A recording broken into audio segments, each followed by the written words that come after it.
السلام عليكم ورحمة الله وبركاته. ازيكم حبايبي؟ عاملين ايه؟ ان شاء الله تكونوا بخير يا رب.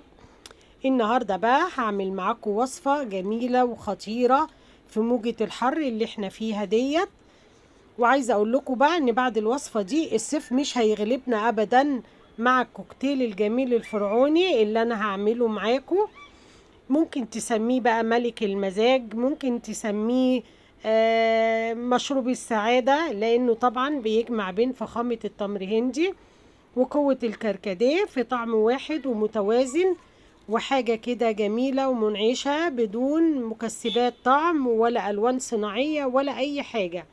وطبعا احنا عارفين الكركديه والتمر هندي وفوائدهم المذهلة اللي طبعا بتساعدنا على مواد الأكسدة اللي فيه والتمر هندي وجماله ومزازته والطعم حكاية.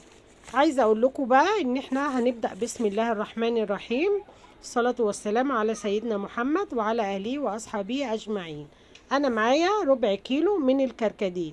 زهرة الكركديه طبعا تكون حاجة نظيفة كده وجميلة، وبغسله غسلة حلوة. انزل طبعا التراب اللي بيبقى متواجد فيه، وفي حلة بقى وبضيف عليه كورتين من التمر هندي الطبيعي. يا جماعة ده تمر هندي طبيعي أصفاني. فبجيبه وبحط مع ربع كيلو كركديه كورتين من التمر هندي، وبنزل عليهم بأربع كوبايات من المية السخنة المغلية، وبسيبه بقى منقوع لتاني يوم. تاني يوم بقى زي ما انتوا شايفين كده هوت. طبعا التمر هندي نزل بقى الطعم بتاعه والجمال، والكركديه نزل لونه المميز والمزازة بتاعته والجمال. وزي ما انتوا شايفين كده التمر هندي طبعا داب مع الكركديه في المية السخنة. طبعا احنا سيبناه ليلة بحالها، وزي ما انتوا شايفين اللون والتقل بتاعه حاجة كده جميلة وطعمة ومنعشة. وزي ما انتوا شايفين كده لون جميل جدا. هنبدأ بقى نجيب الشفشق بتاعنا ونجيب مصفى تكون ناعمة وفتحتها طبعا ضيقة عشان ما تنزلش الشوائب بتاعة الكركديه. وهبدأ بقى اصفي. وزي ما انتوا شايفين التقل بتاعه كده حاجة جميلة كده وتقيلة، واحسن من اي عصير بنشربه او حاجات بنجيبها من بره جاهزة بمكسبات طعم. لا دي حاجة طبيعية كده وجميلة. وطبعا كلكم عارفين فوائد الكركديه وفوائد التمر هندي.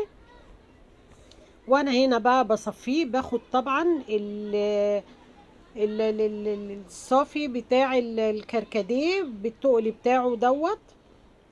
زي ما انتوا شايفين القوام بتاعه، وشايفين اللون، وشايفين التقل. طبعا بصوا الازازه اتسمغت ازاي بلون الكركديه. ده طبعا بيبقى مركز التمر هندي والكركديه مع بعض. دي بحطها في التلاجة بتقعد معايا بقى حسب استعمالك، تقعد معاكي شهور ما يجرالهاش اي حاجه.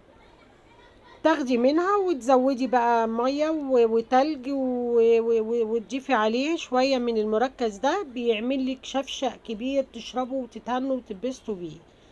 طبعا الباقي ده انا مش هرميه كده، انا هزود عليه ميه تاني وهقلبه كويس كده علشان الكركديه والتمر هندي ينزلوا الطعم بتاعهم والمزازة بتاعتهم. وانا ببدأ افتح بقى القرون بتاعة التمر هندي كده عشان تبدأ تنزل السوائل والطعم اللي جواه. وببدأ بقى اصفي تاني. زي ما انتوا شايفين بصوا تقيل تاني ازاي بعد ما خدت الكمية المركزة اللي في الاول.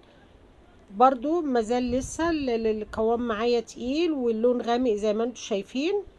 هبدأ برضو ايه اصفيه كده كويس من الشوائب اللي هي فيه، واخد الكمية كلها. برضو بضيف عليها مية تاني بيرمي معايا كمية كبيرة جدا يا جماعة. ربع كيلو كركديه مع كورتين التمر هندي بيرمي معايا كمية كبيرة جدا، رغم ان انا زودته لتالت مرة مية. زي ما انتوا شايفين التقل بتاعه عامل ازاي واللون عامل ازاي. طبعا انا كده مليت الشفشق بتاعي. وهبدأ بقى اجيب المج واحط فيه من 5 ل6 معالق من وحسب رغبتكم طبعا في السكر زي ما انتوا عايزين. وبنزل عليه بشوية من الكركديه اللي انا عملته لتاني مرة زودت المية وصفيته. هجيب بقى شفشق حلو كده جميل وانزل عليه بقى بتلج، ونبدأ بقى ايه نظبط بقى المزاج والحاجة الجميلة بقى اللي احنا هنشربها ديت، ومش هنستغنى عنها طول الصيف. فعلا يا جماعة والله طعمه ومزازته حاجة رائعة جدا جدا، وحاجة نظيفة وحاجة أعشاب طبيعية كده، مش أي حاجة مصنعة. وهنزل بقى بالكوباية بتاعتي ديت على التلج زي ما انتوا شايفين. زودت بقى الشفشق بتاعي علشان التلج طبعا بيخفف الكركديه معانا. واجيب بقى المج واحط بقى فيه شوية من التلج زي ما انتوا شايفين. بصوا لونه تقيل ازاي وجميل، والطعم بقى مش قادره اقول لكم مع بقى شويه التلج دول. ولا تقولوا لي صيف، احنا هنغلب الصيف بالمشروب ده يا جماعه. ده مشروب فعلا نسميه مشروب المزاج العالي، الفخامه بتاعه التمر هندي مع قوه الكركديه، الاتنين طعم واحد ومتوازن. حاجه رائعه رائعه رائعه فعلا. وزي ما انتوا شايفين اللون لوحده حكاية، والطعم حكايتين تلاتة أربعة تقدروا تقولوا. وربع كيلو من الكركديه مع كورتين من التمر هندي عملوا معايا الكمية دي زي ما انتوا شايفين.